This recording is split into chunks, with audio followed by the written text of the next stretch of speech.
इसी प्रकार सीमेंट 280 से 305 रुपए प्रति बैग बिक रहा है।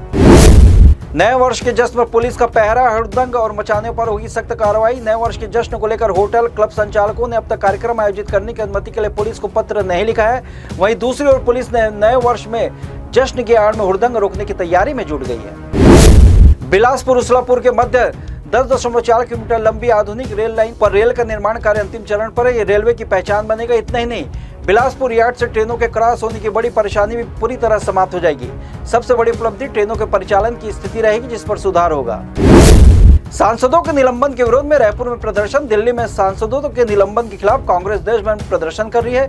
शुक्रवार को रायपुर के राजीव गांधी चौक में भी कांग्रेस प्रभारी शैलजा, नेता प्रतिपक्ष तृणदल महंत कई धरना दे रहे हैं। हालांकि अभी तक भूपेश बघेल धरना प्रदर्शन में नहीं पहुंचे हैं। सीजी रफ्तार के खास बुलेटिन में इतना ही। खबरों का सिलसिला जी न्यूज में लगातार जारी है। आप देखते रहिए जी न्यूज और सुमित को दीजिए इजाजत। नमस्कार।